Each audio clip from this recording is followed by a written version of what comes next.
Every day, religious Jews pray for the coming of the Messiah.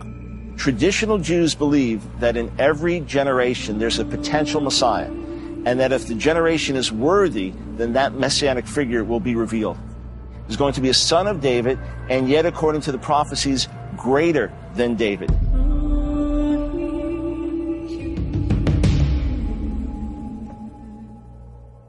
The Old Testament says the Messiah would be a son of David, born in Bethlehem, called out of Egypt, and raised in Nazareth.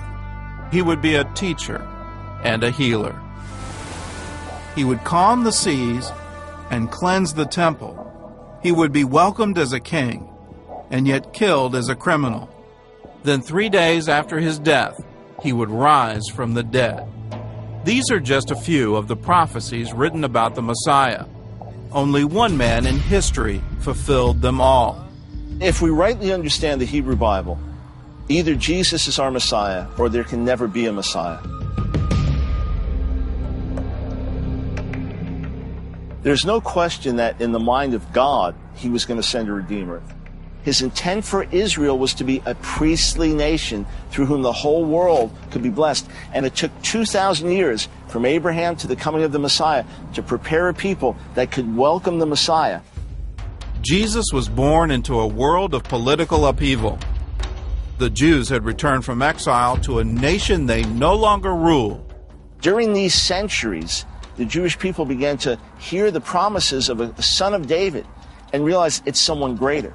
It's not just a regular king. The regular kings have fallen short.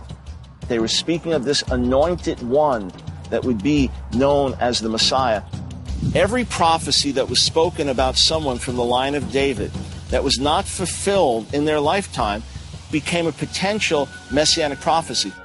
The line of David was no longer in power. Herod the Great was on the throne, and for the first time in history, the Jews had a Gentile king. He had been a convert from the Idumean people to Judaism, and his parentage had no Jewish blood in it at all. Because of his own lowly birth, Herod was threatened by the descendants of David, so he raided the public archives and burned the genealogies of the Jews. Many of David's descendants fled Jerusalem and settled in the village behind me, a place that later became known as the town of the branch, referring to the branch of David. Today, we know it better by its Hebrew name, Nazareth. The boyhood home of Jesus, and according to Matthew's Gospel, the fulfillment of an ancient prophecy of Isaiah. But the town of Nazareth didn't even exist until about 600 years after Isaiah's time. And at first glance, you won't find the word Nazarene anywhere in Isaiah, unless you read it in Hebrew. Matthew brilliantly puts together the voice of several prophets that he'll be the branch, literally the netzer, hence coming from this place Netzaret, Nazareth. It's a perfect fit, but it's one of these little jewels that Matthew puts there that you have to dig to discover and understand.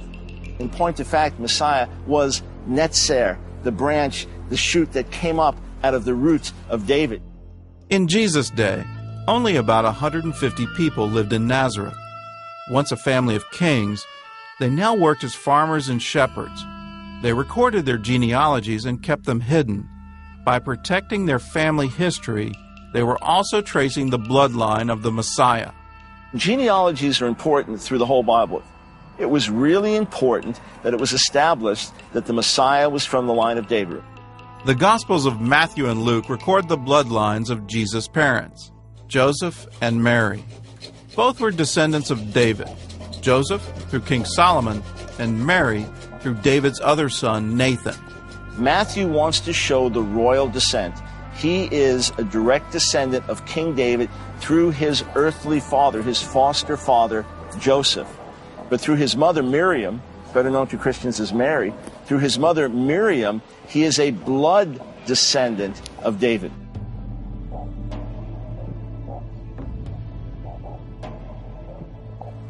It was here in Nazareth that the angel Gabriel visited Mary. He told her she would give birth to the Son of God. It was the fulfillment of a birth announcement recorded 700 years earlier in the book of Isaiah. Isaiah 7 speaks of the birth of one that's named Emmanuel. Then in the 9th chapter of Isaiah, it speaks of a son of David who's going to be born that's actually called Mighty God. And then Isaiah the 11th chapter speaks of this netzer, this branch, this shoot from the root of David. This is the same child, Isaiah 7, Isaiah 9, Isaiah 11. This is the same child who's been born supernaturally. It's quite striking. You have to dig to find it, but when you dig, it's one of those hidden treasures. A royal family in hiding, a virgin with child, and a nation waiting for a redeemer. The stage was set for the most significant birth in the history of the world, Jesus, the Messiah of Israel.